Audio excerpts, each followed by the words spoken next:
Welcome back, Arsenal fans, to your favourite channel, Arsenal Cast. Your one-stop destination for all the latest updates, in-depth analysis, and passionate discussions about our beloved club. Today, we dive into an eventful week that has seen Arsenal face significant challenges both on and off the pitch. From a dramatic FA Cup exit against Manchester United to injury setbacks and transfer speculations, there's a lot to discuss. So sit back, relax, and let's break it all down. FA Cup exit, a heartbreaking night. Let's start with the FA Cup third-round match against Manchester United. It was a night to remember for all the wrong reasons. Arsenal came into the game with high hopes, fielding a strong lineup and looking to make a statement after a string of decent performances in the league. The game itself was thrilling from the start. Both teams created numerous chances, and Arsenal, in particular, looked dangerous in attack. Martin Odegaard pulled the strings in midfield, while Bukayo Saka and Gabriel Martinelli kept the United defence on their toes. But despite our dominance in spells, we couldn't find the back of the net. United's goalkeeper, Altay Bayindir, was the star of the night, making several crucial saves. And then, of course, came the controversial moment involving Kai Havertz. A penalty was awarded, sparking debates among fans and pundits alike. Was it a dive? Was there enough contact? The decision stood, but the ensuing penalty was saved, leaving Arsenal fans fuming. To make matters worse, United's Diogo Dalot was sent off late in the game, giving us a numerical advantage. Yet, we failed to capitalise, and the game went into a penalty shootout. It was here that Bayindir's heroics came to the fore again, denying us a chance to progress. The final result? Heartbreak. Arsenal eliminated from the FA Cup in dramatic fashion. What went wrong? Now, let's talk about what went wrong. Was it poor finishing, bad luck, or just a brilliant performance from United's goalkeeper?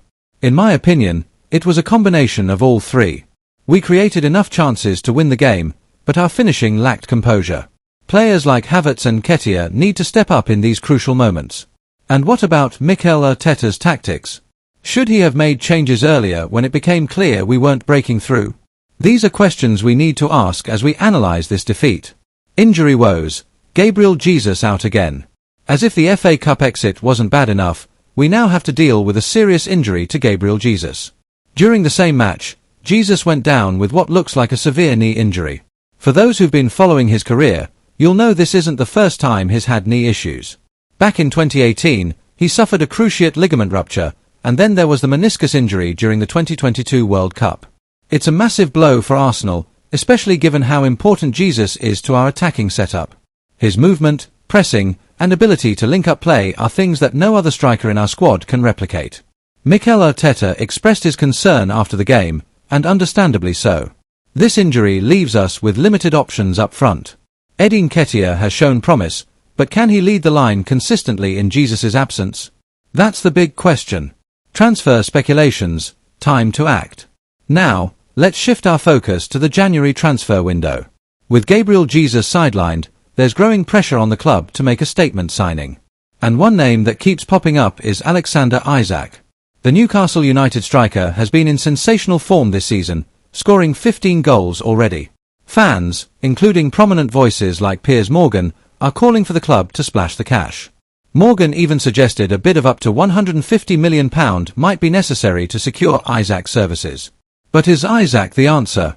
He's undoubtedly talented, with pace, skill, and an eye for goal. However, spending that kind of money comes with its risks. Newcastle will fight tooth and nail to keep their star player, and Arsenal needs to weigh the financial implications carefully. Other potential targets. If Isak proves unattainable, who else could Arsenal target? Let's take a look at some of the other names linked with the club. Victor Gyökeres, Sporting, a powerful, clinical forward who's been making waves in Portugal. Marcus Rashford, Manchester United, though a long shot, his versatility and experience would make him an excellent addition. Victor Osimhen, Napoli, one of Europe's hottest properties, but Napoli will demand a hefty fee. Benjamin Sesko, RB Leipzig, a young prospect with immense potential. Sesko could be a smart long-term investment. Randall Kolo Muani, PSG, a dynamic forward who could fit Arteta's pressing system perfectly. Evan Ferguson, Brighton, another rising star. Ferguson has shown he can deliver in the Premier League. What should Arsenal do? So, what should Arsenal do? In my opinion, we need to act decisively.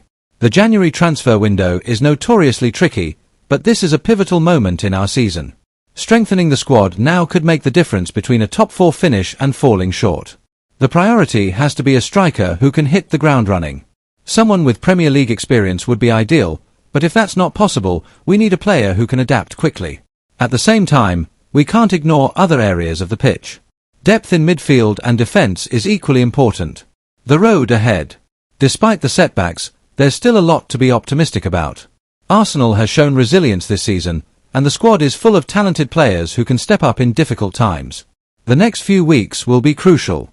With tough fixtures coming up and the transfer window in full swing, the decisions made now could define our season. And as always, we'll be here on Arsenal Cast to keep you updated every step of the way. That's all for today's episode of Arsenal Cast. If you enjoyed this breakdown, don't forget to like, share, and subscribe to the channel. Let us know in the comments, who should Arsenal sign in January? And how do you feel about our recent performances? This is your host signing off. Until next time, come on, you Gunners.